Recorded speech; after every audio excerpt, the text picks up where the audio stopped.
ایک صاحب پہاڑ کے کنارے کھڑے ہو کے سٹا لگاتے ہیں اور ایک لڑکی کشتی میں ڈوبتی ہوئی آ رہی ہوتی ہے. وہ صاحب سٹا وہاں رکھتے ہیں, ایک کنڈا پھینکتے ہیں, جاتے ہیں لڑکی اٹھاتے ہیں اور لے آتے ہیں, اور پھر آگے اٹھا کے لگاتے ہیں سٹا. جہاں بازوں کا انتخاب, جبکہ اس سٹے کے بعد اب اس غریب کو کوئی سنبھالے گا. ایسا ہی ہے نا جھوٹ پہ مبنی ایڈورٹائزمنٹ. پتا نہیں وہ ایک آتا ہے ایڈ, وہ کون سی میں نہیں جانتا ہیروئن کا نام, وہ فین کے آگے کھڑی ہوتی ہے تو بال اٹھتے ہی نہیں ہے. میں بھی ایک دن کھڑا ہو گیا چھوٹے چھوٹے میں ہل بھی نہیں رہے. تو کتنی خوبصورتی سے یہ میڈیا ہمیں بے وقوف بناتا ہے. ایک ایڈ میں نے دیکھا ایک دن ٹیلی ویژن میں کہ ایک خاتون آئی, صحرا, جنگل, شدید گرمی, اور ایک جوس انہوں نے دیا, اور وہ جوس جیسے انہوں نے پیا ٹھکا ٹھک درخت نکل آیا, چاروں طرف ہریالی ہو گئی. میں نے کہا یار اتنا اچھا جوس ہے, یہ مصطفیٰ کمال ہمارا کراچی کا جو ناظم ہے پاگل آدمی اتنے درخت لگا رہا ہے, 2-4 ڈبے جوس کے پلاتے چاہتے ہیں. تو یہ بڑی بڑی حیرت ہوتی ہے, یہ اتنی اسپیڈ سے ہمیں میڈیا بیوقوف بناتا ہے, اور روز ہم بن رہے ہوتے ہیں. اور یہ نوجوان لڑکے بیچارے اسی چکر میں اسموکنگ بھی کر رہے ہوتے ہیں. وہ ڈیو نائٹ دیکھا ہے, وہ ڈیو پی کے وہ کالا ہونے لگتا ہے.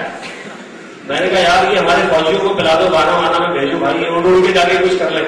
تو یہ میڈیا اور یہ بجٹ دوسری کمپنیوں کے اسٹارٹ ہو جاتے ہیں, آمدنی ہوتی نہیں ہے, خرچے حد سے زیادہ بڑھ جاتے ہیں, تو ان کمپنیز کو کلوز کرنا پڑتا ہے.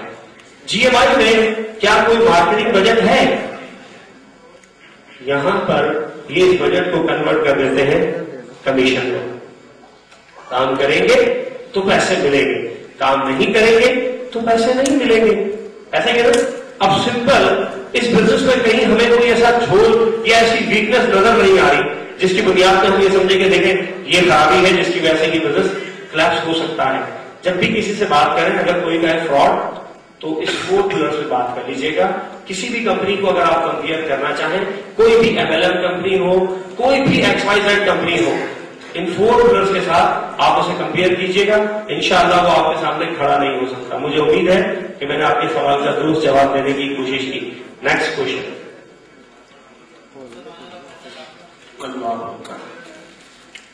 اس میں تو ایک بڑی زوردار تقریر ہوتی ہے.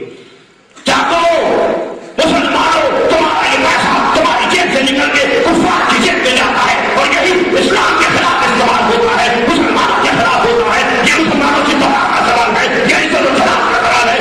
میں بھی پڑھ جاتا ہوں یہ تقریر سن کے, یا اللہ یہ انہوں نے کرنا کیا ہے اور یہ چاہ کیا رہے ہیں. میں بڑا پریشان ہو جاتا ہوں. اکثر ایک دفعہ میں آیا تھا پچھلے ٹائم, یہاں گلبرگ میں اسٹے کیا, تو یہاں آپ کی فردوس مارکیٹ کے قریب کی مسجد میں جمعہ پڑھنے کا مجھے اتفاق ہوا. آپ یقین جانیں کہ جمعے کی نماز پڑھ کے میں باہر نکل گیا تو یا اللہ تیرا شکر ہے کہ میں باہر آ گیا. ایسی زوردار تقریر تھی کہ میری ہارٹ بیٹ اوپر نیچے ہو رہی تھی. تو اب آ جائیے, ہم مسلمان ان کافروں کے ساتھ بزنس نہ کریں. میں چھوٹا سا آدمی ہوں. سرکار صلی اللہ علیہ وسلم کی حیات طیبہ میں نظر ڈالتے ہیں. نبی پیدا نہیں ہوتا, نبی پیدا ہوتا ہے, کوئی بنتا نہیں ہے. ایگری کریں گے آپ؟ بائی برتھ ہوتا ہے صلی اللہ علیہ وسلم. اللہ کے نبی نے زندگی بھر کیا کام کیا بھائی؟ تجارت. آپ اماں خدیجہ الکبریٰ رضی اللہ تعالی عنہا کا مال فروخت کیا کرتے تھے, اس کے اگینسٹ آپ کو کمیشن ملا کرتا تھا. ایسے ہی ہے تجارت کرنا, اس کے اگینسٹ ارننگ کرنا, یہ سنت رسول ہے. اب مجھے بتلائیے بھائی, اللہ کے نبی کن لوگوں کے ساتھ بزنس کیا کرتے تھے؟ آج کی صدی کے سارے مسلمان وہی تھے. آپ کو جواب مل جاتا ہے. آپ کن کے ساتھ بزنس کیا کرتے تھے؟ کفار, مشرکین. ایسے ہی ہے, آپ ان لوگوں کے ساتھ بزنس کیا کرتے تھے. تو ان لوگوں کے ساتھ بزنس کرنا سنت کس کی؟ رسول اللہ صلی اللہ تعالی علیہ وسلم کی. ایسے ہی ہے. آئیے, اسلام تلوار سے نہیں پھیلا, اسلام اخلاق سے پھیلا ہے. صحابہ اکرام علیہ رضوان رضی اللہ تعالیٰ عنہ دیگر ممالک میں موو کیا کرتے تھے تجارت کے لیے, اور جب آپ تجارت کے لیے موو کیا کرتے تھے تو لوگ آپ کا حسن اخلاق, آپ کی دیانت داری, آپ کی ایمانداری, آپ کی سادگی اور آپ کی عاجزی کو دیکھ کر دائرہ اسلام میں آ جایا کرتے تھے. کفار مشرکین کے ساتھ بزنس کرنا جہاں سنت رسول اللہ صلی اللہ تعالی علیہ وسلم ہے وہاں سنت صحابہ اکرام بھی ہے. ایسے ہی چلیے یہ دورہ بیان بعض وقت بڑا تنگ کرتا ہے کہ تم پیو تو حلال ہے، جو ہم پیے تو حرام ہے. جب کوئی ایسی بات کرے تو اس سے فوراً پوچھو موبائل فون ہے؟ ہاں توڑو. یہ لارا موسیٰ نے نہیں کرا. جوتا چائنا کا کیوں ہوتے سے اتارا. ٹی شرٹ تھائی لینڈ کی فوراً کافروں کو فائدہ ہو جائے گا. اور پھر آج کے بعد نہانا بھی نہیں. اور یہی بات اگر دنیا بھی سوچ لے کہ جی ہم نے تو پاکستان کا یا مسلمانوں کا کوئی چیز استعمال نہیں کرنی، تو آپ بتائیے سر آپ کی بے شمار پروڈکٹ دنیا میں ایکسپورٹ ہوتی ہیں. آپ کا لیدر ایکسپورٹ ہوتا ہے، آپ کی گارمنٹس ایکسپورٹ ہوتی ہے، آپ کے یہاں سے ٹیکسٹائل کی بے شمار پروڈکٹس ایکسپورٹ ہوتی ہیں. تو پھر یہ دنیا کا نظام نہیں چل سکتا. یہ صرف اور صرف یہاں سے نیرو ہونے کی وجہ سے یہ ساری خرابیاں جنم لیتی ہیں. مجھے امید ہے کہ انشاءاللہ آئندہ آپ اس سوال سے پریشان نہیں ہوں گے. نیکسٹ. یہ والا سوال بڑا اچھا ہے. گھڑی بلکہ اب تو پین بھی آ گیا ہے. پین تو 10 روپے کا 5 روپے کا مل جاتا ہے. 5-6 روپے کا پین مل جاتا ہے اور آپ 5-6 ہزار کا دے رہے ہیں. لوٹ رہے ہیں آپ. گھڑی آپ 5-6 ہزار روپے کی دے رہے ہیں جبکہ چائنا والی 50 روپے میں بھی مل جاتی ہے. یہ سوال آپ کے ذہن میں آ سکتا ہے یا اکثر لوگ ڈال دیتے ہیں. لوگ نہیں کیا جاتے ایسا ہی ہے تو اکثر لوگ بھی آپ کے ذہن میں یہ سوال ڈال دیتے ہیں. تو تھوڑا سا میں پہلے بات کر لوں کہ میجورٹی لوگوں سے جب میں نے بات کی تو وہ کہتے ہیں کہ جی یہ سوال لوگوں نے ہم سے کیے. تو ہم تھوڑی سی بات لوگ پہ کر لیں گی. مجھے آپ کی تھوڑی سی انوالومنٹ چاہیے ہوگی ذرا زیادہ. نہیں آخر میں بھی درمیان میں جب یاد آ جائے جب کر لیں کوئی ایسی بات نہیں. جب بھی یہ سوال ہے بھائی مجھے یہ بتائیے